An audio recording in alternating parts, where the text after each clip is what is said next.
Hi, folks. Wanted to put a video together that explains how to better assess a volatility managed multi asset fund. Because over the last few years, a lot of advisors in the industry use this volatility managed sector. And really, the volatility managed sector is just a dumping ground of multi asset funds that target a specific level of volatility. Now, traditionally, all multi asset funds used to pretty much live in these sectors. They used to live in the flexible investment sector and they used to live in these mixed investment sectors as well. And they were kind of divided up between the level of equity content within each fund.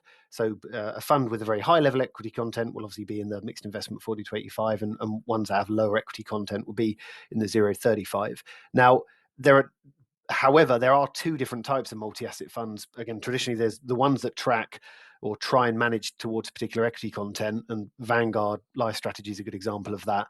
But equally, there's a lot of other multi-asset funds that target specific amounts of volatility.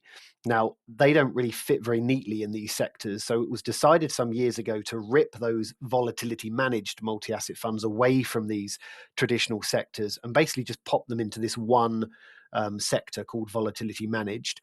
So now we've got a volatility managed sector where I can now compare any risk targeted multi asset fund against that one sector. And I'll give you an example.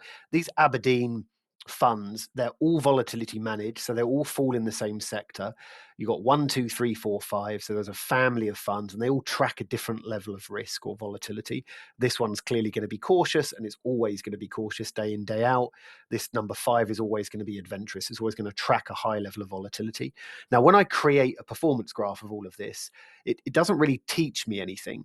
That blue line is the sector average, and it's a layperson would look at this and say, okay, well, these two funds are underperforming the sector average, and these three funds are outperforming it. But that blue line is just an aggregation of all of the risk targeted multi asset funds. So it's an unfair comparison to make to say this one, my folio one, is underperforming the sector average, when the sector average is clearly going to take a lot more risk than a very cautious solution. So it was decided some years ago at FE that we could do a bit of a better job than this. Rather than taking just one sector and dumping everything into that one sector, why don't we make a range and a series of sectors, and they all track a different level of risk?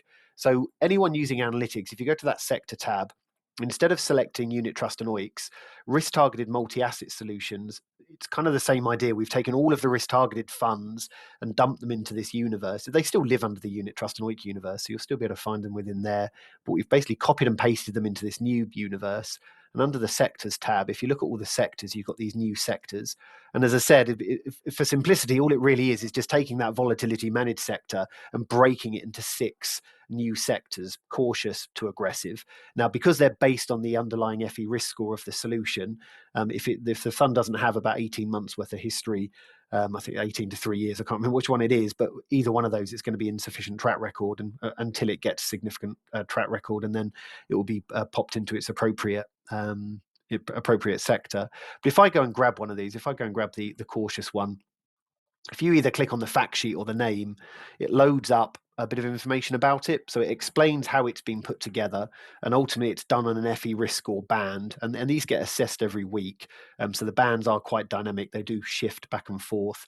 And if a fund's FE risk score sits within that band, obviously it gets classified as, in this case, cautious. However, if it does suddenly move outside of that band, it has to sit outside of that band for quite a few weeks before we decide to shift it to a completely different band. So it is relatively stable in that sense. But for this particular sector, there are now 61 funds that take a similar level of risk to each other, i.e., cautious. You've got best performers, worst performers underneath. You've got the performance of the sector, but the members tab that will then show you all of them, and you can see the FE risk scores are fairly similar for all of them. So again, these are all of the funds within the industry that take again, they're risk targeted, but they're all targeting a similar level of risk, including our MyFolio Index One fund. So if I come back to the main screen, and if I just isolate that one fund, and I'll compare it against its sector, the cautious sector, and I'll keep the volatility managed sector in there as well as a good way of kind of showing the differences between them.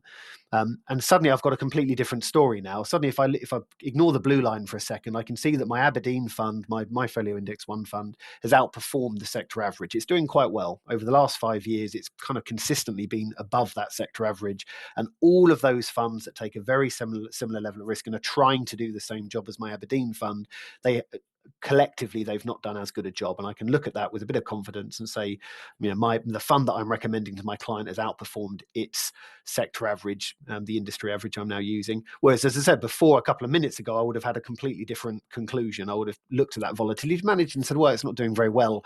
It's massively underperforming the sector average. But the argument, of course, is that the blue one is an irrelevant sector to be using because it's not really showing you all of the funds that are similar to the one you're looking at, like sectors should be doing. So when you're ever trying to assess a volatility managed or risk targeted multi-asset fund, just bear that in mind. That's why we created the risk targeted multi-asset solutions universe and obviously divvied them up and sectorized them. So you would have a better range of sectors to compare your RTMA funds against. Hope that's been useful. As ever, any questions, feel free to contact the help desk by clicking contact us or click live chat in the bottom right. Thanks for watching.